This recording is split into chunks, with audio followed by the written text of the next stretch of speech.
जय हिंद प्यारे दोस्तों। आज के इस वीडियो में हम डीएलएड थर्ड सेमेस्टर का छठवां प्रश्न पत्र हिंदी शिक्षण विषय का राजन सीरीज में जितने भी अति लघुत्तरी प्रश्न दिए गए हैं उन सभी प्रश्नों को कंप्लीट करने वाले हैं। इसके पहले हमने एक वीडियो बनाया था पार्ट 1 के नाम से। पार्ट 1 में हमने 1 से लेकर 37 तक के प्रश्नों को काफ़ी डिटेल के साथ कराया है और आज के इस वीडियो में हम पूरा अति लघुत्तरी कंप्लीट कराने वाले हैं।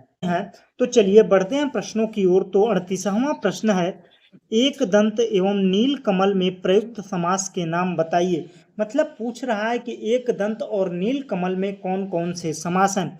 तो एक दंत तत्पुरुष समास है। तो तत्पुरुष समास कहते किसे हैं, सबसे पहले यह समझते हैं। तो तत्पुरुष समास वे समास जिनका उत्तर पद प्रधान होता है। जिस समास में उत्तर पद प्रधान होता है वहां पर क्या होता है, तत्पुरुष समास होता है। और जहां पर प्रथम पद प्रधान होता है वहां पर अव्ययी भाव समास होता है। और कर्मधारय समास की बात करें तो जहां पर पहला पद विशेषण और दूसरा पद विशेष्य होता है तो वहां पर क्या होता है, कर्मधारय समास होता है। जैसे नील कमल, नील कमल, कमल कमल क्या है, विशेष्य है और नील क्या है, विशेषता है। तो नील कमल पहला पद विशेषण दूसरा पद विशेष्य, तो वहां पर क्या होगा, कर्मधारय समास होगा। बढ़ते हैं अगले प्रश्न की ओर। तो अगला प्रश्न है, खाने के दांत और दिखाने के और कहावत का अर्थ स्पष्ट करते हुए वाक्य प्रयोग कीजिए। मतलब क्या है कि कथनी और करनी में अंतर। जैसे राजनेता क्या करते हैं कि अपनी जो इनकम है उसको सार्वजनिक करते हैं कि हमारे पास इतनी संपत्ति है, लेकिन यह नहीं बताते हैं कि हमारे रिश्तेदारों के पास कितनी संपत्ति है, कितना काला धन हमने इकट्ठा करके रखा है। इसीलिए कहते हैं ना, सचमुच में राजनेताओं के खाने के दांत और दिखाने के दांत और होते हैं। बढ़ते हैं अगले प्रश्न की ओर। तो अगला प्रश्न है, काकर पाथर जोर के मस्जिद लिए बनाए, ता चढ़ी मुल्ला बागदेव क्या बहरा हुआ खुदाए। कबीरदास जी निर्गुण भक्ति धारा के थे, वह किसी धर्म को नहीं मानते थे। और यहाँ पर उन्होंने मुसलमानों के बारे में जो नमाज पढ़ते हैं, बाग देते हैं, उसके लिए विरोध किया है। वहीं पर हिंदुओं के लिए क्या कहते हैं कि पाथर पूजे हर मिले, पाथर पूजे हर मिले तो मैं पूजू पहाड़, घर की चकिया ना पूजे जिसका पीसा खाए। मतलब क्या कह रहे हैं कि मतलब पाथर पूजने से अगर हर मिलता है तो मैं पहाड़ पूजता हूँ। और घर की चकिया ना पूजे मतलब घर में जो आटा पीसने वाली चक्की होती है उसकी पूजा नहीं करते, जिसका पीसा खाए, जिसका पीसा हुआ खाता है।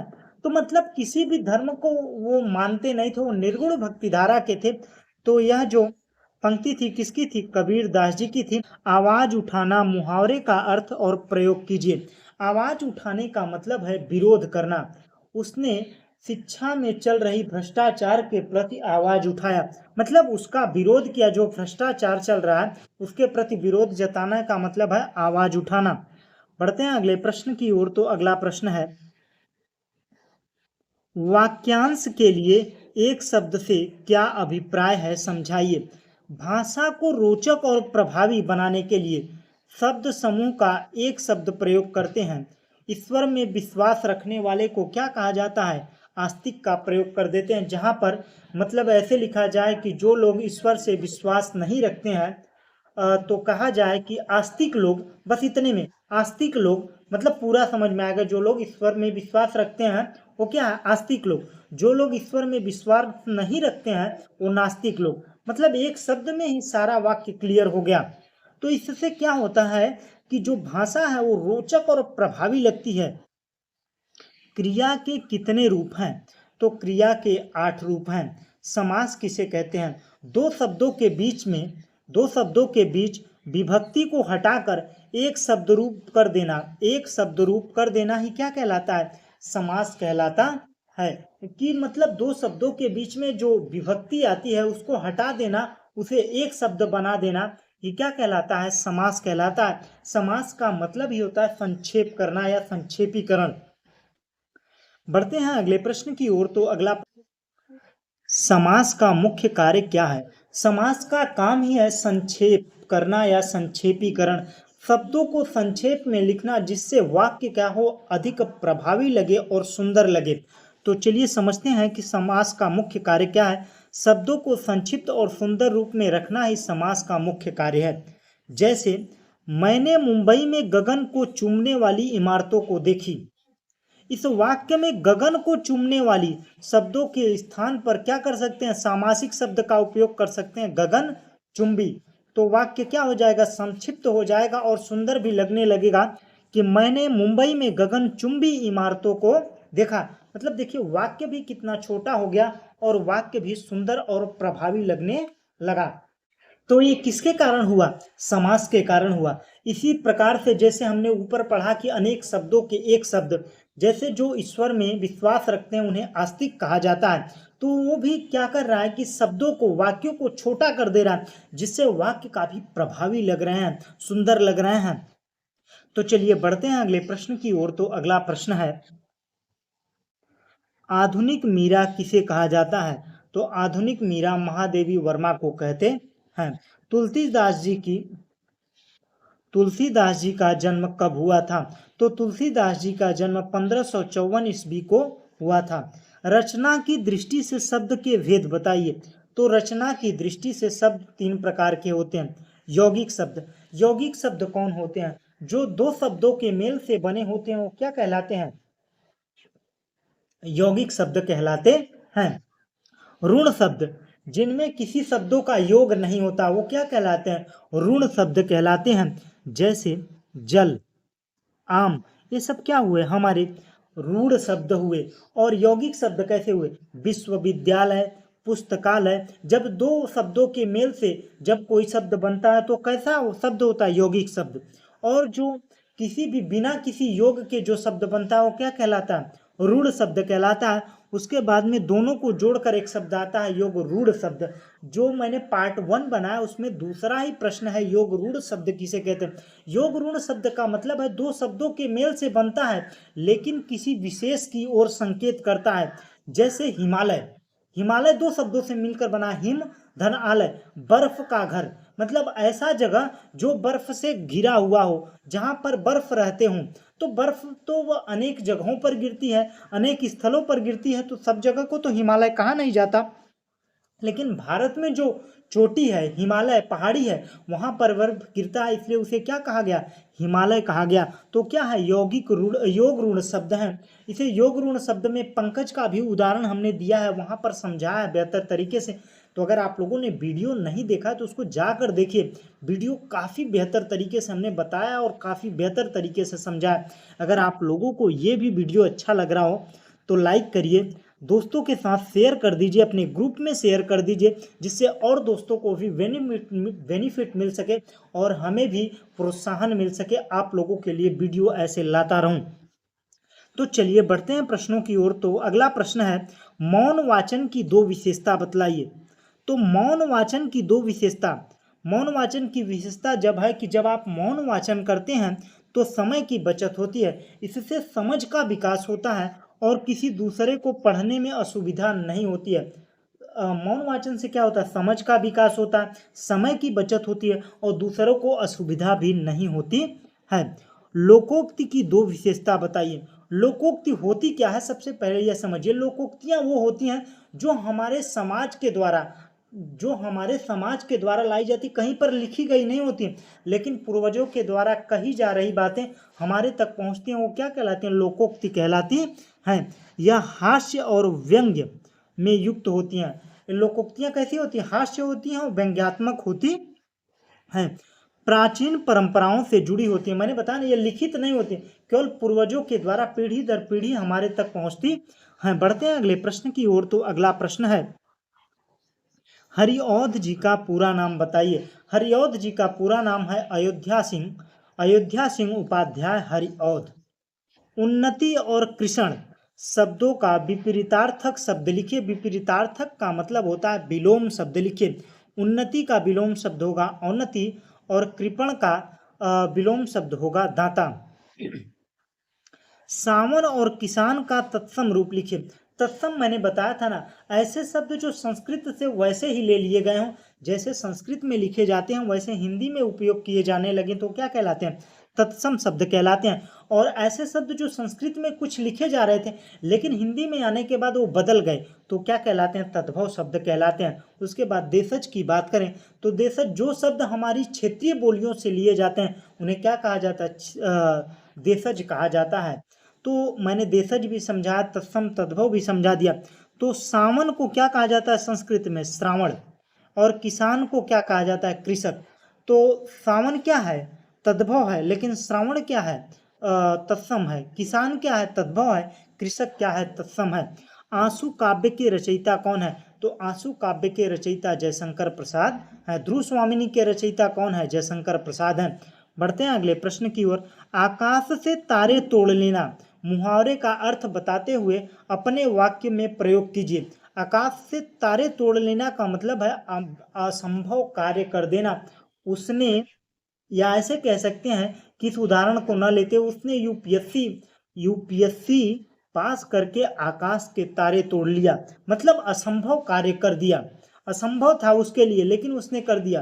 तो ये क्या है, वो अपने वाक्यों में इस जो मुहावरा है इसका अपने वाक्यों में उपयोग करके जब आप बनाएंगे तो इससे क्या होगा कि आपकी क्रिएटिविटी बढ़ेगी, आप एंगेज होंगे और आप बेहतर कर पाएंगे। इसके लिए आप लोग कमेंट में एक वाक्य जरूर लिखकर प्रोवाइड कीजिएगा। आकाश के तारे तोड़ लेना मुहावरे का उपयोग करके एक वाक्य जरूर लिखिएगा कमेंट में। तो चलिए बढ़ते हैं अगले प्रश्न की ओर। तो अगला प्रश्न है, हिंदी जगत में महाप्राण कवि के रूप में कौन सा कवि जाना जाता है, तो सूर्यकांत त्रिपाठी निराला जी को महाप्राण कवि के रूप में जाना जाता है। बढ़ते हैं अगले प्रश्न की ओर। तो अगला प्रश्न है, उछाह और चितेरा शब्द का तत्सम रूप लिखिए। मतलब ये सब क्या है, उछाह और चितेरा तद्भव है। तो उछाह का मतलब है उत्साह, चितेरा का मतलब है चित्रकार। तद्धित प्रत्यय किसे कहते हैं, प्रत्यय क्या होते हैं सबसे पहले यह समझते हैं। ऐसे शब्दांश जो शब्द के पीछे लगकर शब्द के अर्थ को बदल देते हैं उन्हें क्या कहा जाता है, प्रत्यय कहा जाता है। तो धातु को छोड़कर अन्य शब्दों को जोड़े जाने वाले, अन्य शब्दों में जोड़े जाने वाले प्रत्यय तद्धित प्रत्यय कहलाते हैं। मतलब धातु को छोड़कर जब अन्य शब्दों में प्रत्यय को जोड़ा जाता है तो प्रत्यय कैसे होते हैं, तद्धित प्रत्यय होते हैं। बढ़ते हैं अगले प्रश्न की ओर। तो अगला प्रश्न है, कुलीन महिमा कौंतेय में कौन कौन सा प्रत्यय है लिखिए। तो कुलीन में इन प्रत्यय है। इन प्रत्यय, प्रत्यय का मतलब है ऐसे शब्द जो शब्द के पीछे लगे हों। महिमा में इमा प्रत्यय है और कौंतेय में एय प्रत्यय है। कोकिला और कूप शब्द का तद्भव शब्द लिखिए। कोकिल और कूप का तद्भव शब्द लिखिए। मतलब संस्कृत ये शब्द कैसे हैं, तत्सम है, और ये हिंदी में आने के बाद बदल गए हैं तो क्या कहलाएंगे, तद्भव कहलाएंगे। तो कोकिल को हिंदी में क्या कहा जाता है, कोयल कहा जाता है। तो कोयल क्या है, कोकिल का तद्भव है। कूप का मतलब होता है कुआं, संस्कृत में कूप कहा जाता है लेकिन हिंदी में क्या कहा जाता है, कुआं कहा जाता है। तो कुआं क्या है, तद्भव है। आहा कितना सुंदर दृश्य है, इसमें कौन सा चिन्ह लगा है, तो इसमें विस्मय बोधक चिन्ह लगा गया है। इसमें विस्मय बोधक चिन्ह लगाया गया है। हर्ष उल्लास, अपने इंप्रेशन को जाहिर करने के लिए हम क्या करते हैं, विस्मय बोधक चिन्हों का प्रयोग करते हैं। बढ़ते हैं अगले प्रश्न की ओर। तो अगला प्रश्न है, लोकोक्ति किसे कहते हैं। लोकोक्ति को हमने समझाया है लेकिन फिर से देखिए, कहावत लोकोक्ति के पीछे लोक कथा या घटना होती है। कोई लोक कथा या घटना होती है जो पूर्वजों द्वारा निकली बातों को, जिससे निकली बात लोगों की जुबान पर इतनी चलती है, इतनी चल निकलती है कि वह लोकोक्ति बन जाती है। मतलब किसी कहावत या लोकोक्ति के पीछे एक लोक कथा होती है। लोक कथा का मतलब होता है कि जो दादा दादी हमें कहानियां सुनाते हैं उसकी लिखित वर्णन नहीं है, तो उस कहानियों को क्या कहा जाता है, लोक कथा। और लोक कथा के द्वारा जो जुबानी कुछ बातें निकल कर आती हैं और काफी प्रचलित हो जाती हैं वो क्या कहलाती हैं, लोकोक्ति कहलाती हैं। उपसर्ग किसे कहते हैं, ऐसे शब्दांश जो शब्द के पहले लगकर शब्द के अर्थ को बदल देते हैं या विशिष्टता उत्पन्न कर देते हैं, वो क्या कहलाते हैं, उपसर्ग कहलाते हैं। उपसर्ग समझ में आया। बढ़ते हैं अगले प्रश्न की ओर। अध उपसर्ग लगाकर 5 शब्द बनाइए। तो उपसर्ग होते क्या है? उपसर्ग मैंने बताना ऐसे शब्दांश जो शब्द के पहले लगकर शब्द के अर्थ में विशेषता या बदलाव ला देते हैं, उन्हें क्या कहा जाता है? उपसर्ग कहा जाता है। तो अध उपसर्ग लगाकर 5 शब्द क्या है? अध पका, अध कचरा, अध मरा, अध खिला, अध जला। यहाँ पर अध उपसर्ग लगाकर इन शब्दों को बनाया गया है। बढ़ते हैं अगले प्रश्न की ओर। हिंदी में प्रयुक्त उपसर्ग किन शब्दों से जुड़ते हैं? हिंदी में प्रयुक्त उपसर्ग तद्भव या देशज शब्दों से जुड़ते हैं। जो उपसर्ग हैं वो किससे जुड़ते हैं? तद्भव से जुड़ते हैं या देशज शब्दों से जुड़ते हैं। मैंने तद्भव भी बताया है और देशज भी बताया है। अधिष्ठाता और निरोग में कौन सा उपसर्ग है? अधिष्ठाता में अधि उपसर्ग है और निरोग में निर उपसर्ग है। अल किस भाषा का उपसर्ग है? अल जो है अरबी भाषा का उपसर्ग है। बढ़ते हैं अगले प्रश्न की ओर। तो अगला प्रश्न है, जो शब्दांश शब्द के पहले लगते हैं वो कहे जाते हैं उपसर्ग, और जो शब्दांश शब्द के बाद में लगते हैं वो क्या कहे जाते हैं? प्रत्यय कहे जाते हैं। समास कितने प्रकार के होते हैं? तो समास 6 प्रकार के होते हैं। बड़े ध्यान से सुनिए, हम 6 समास के बारे में बताते हैं। सबसे पहला अव्ययी भाव समास। जिस समास में प्रथम पद अव्यय या प्रथम पद प्रधान होता है वहां पर अव्ययी भाव समास होता है। बात करते हैं तत्पुरुष समास की। तो जिस समास में उत्तर पद प्रधान होता है वहां पर क्या होता है? तत्पुरुष समास होता है। अब बात करें कर्मधारय समास की, तो जहां पर प्रथम पद विशेषण और दूसरा पद विशेष्य होता है वहां पर कर्मधारय समास होता है। और उसके बाद कर्मधारय समास के बाद में द्विगु समास। जहां पर प्रथम पद संख्यावाची होता है वहां पर द्विगु समास होता है। द्वंद्व समास की बात करें तो जहां पर दोनों पद प्रधान होते हैं वहां पर द्वंद्व समास होता है। जैसे माता पिता, सुख दुख, यहाँ पर क्या है? द्वंद्व समास है। द्वंद्व समास, कर्मधारय समास, और बचा कौन सा समास? और बचा बहुब्रीहि समास। ऐसे समास, बहुब्रीहि समास की बात करें तो ऐसे समास जिनके दोनों पद किसी तीसरे पद की ओर संकेत करते हैं वो क्या कहा जाता है? बहुब्रीहि समास होता है। जहां पर कोई तीसरा पद प्रधान हो जाता है तो वहां पर क्या होता है? बहुब्रीहि समास होता है। ऐसे समझिए, जैसे लंबोदर, जिनका लंबा उदर हो, यानी भगवान गणेश को कहा जाता है लंबोदर।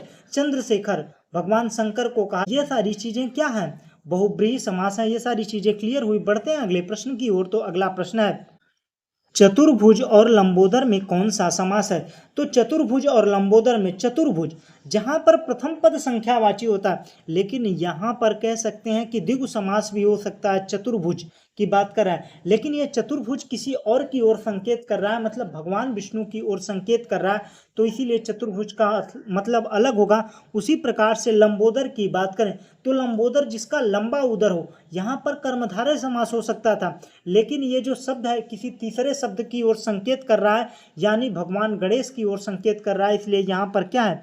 बहुब्रीहि समास है। सरलागत या अकाल पीड़ित और रामायण में कौन सा समास है? सरलागत, अकाल पीड़ित और रामायण जहां पर उत्तर पद प्रधान होता है वहां पर क्या होता है? तत्पुरुष समास होता है। पंचवटी त्रिवेणी में कौन सा समास है? तो पंचवटी जहां पर प्रथम पद संख्यावाची होता है, मैंने बताया ना, जहां पर प्रथम पद संख्यावाची होता है वहां पर क्या होता है? द्विगु समास होता है। परमानंद में और सर्वोत्तम में कौन सा समास है? तो परमानंद और सर्वोत्तम में जहां पहला पद विशेषण और दूसरा पद विशेष्य होता है, पहला पद विशेषण दूसरा पद विशेष्य होता है, वहां पर कर्मधारय समास होता है। भाई बहन, रुपया पैसा में कौन सा समास है? जहां पर दोनों पद प्रधान होते हैं वहां पर द्वंद्व समास होता है। माता पिता, भाई बहन, रुपया पैसा, ये सब क्या है? द्वंद्व समास है। बढ़ते हैं अगले प्रश्न की ओर। तो अगला प्रश्न है, महापुरुष मृग नयनी कौन सा समास है? मृग नयनी जैसे मतलब मृग नयनी, नयन उसका कैसा है? मृग की तरह है। महान पुरुष मतलब पहला पद विशेषण दूसरा पद विशेष है तो क्या होगा? कर्मधारय समास होगा। विराम चिन्हों से सर्वाधिक प्रयोग किस चिन्ह का होता है? तो विराम चिन्हों में सर्वाधिक प्रयोग अल्प विराम चिन्ह का होता है, क्योंकि हर वाक्य के बीच में अगर वाक्य को स्पष्ट करना होता है तो वहां पर अल्प विराम का उपयोग किया जाता है। विराम चिन्हों के उपयोग से क्या होता है? विराम चिन्हों के उपयोग से भाव स्पष्ट हो जाता है। पकड़ो मत जाने दो, पकड़ो जैसे कहा जाए पकड़ो मत जाने दो, मत जाने दो, पकड़ो मत जाने दो। तो यहाँ पर पूरा एक साथ कहा गया, लेकिन अगर कहा जाए पकड़ो मत जाने दो तो यहाँ पर क्या हुआ, अर्थ स्पष्ट हो गया। तो अगर ये जो अल्प विराम है, यहाँ जो अल्प विराम यहाँ लगा था यहाँ पर लगा दिया जाए, पकड़ो मत जाने दो, तो यहाँ पर क्या हुआ, अर्थ का भाव क्या हो गया, भाव बदल गया। केवल विराम चिन्ह की वजह से भाव की स्पष्टता होती है। विस्मय बोधक चिन्ह का प्रयोग किस भाव के लिए नहीं होता है? तो विस्मय बोधक चिन्ह का प्रयोग क्रोध भाव के लिए नहीं होता। क्रोध के लिए विस्मय बोधक चिन्ह का उपयोग नहीं होता। बाकी खुशी, हर्ष, दुख सब के लिए क्या होता है, विस्मय बोधक चिन्ह का उपयोग होता है। पुष्प, बिजली शब्द के दो पर्यायवाची शब्द लिखिए। तो पुष्प का पर्यायवाची होता है फूल, कुसुम, और बिजली का पर्यायवाची होता है विद्युत, दामिनी। ये साथ में पूरा अति लघुत्तरी प्रश्न समाप्त हुआ। अगर आप लोगों को वीडियो अच्छा लगा हो तो भाई प्लीज यार वीडियो को लाइक कर दीजिए, दोस्तों के साथ शेयर कर दीजिए, और चैनल पर नए हो तो भाई प्लीज यार चैनल को सब्सक्राइब जरूर कर दीजिए। Thanks for watching. जय हिंद।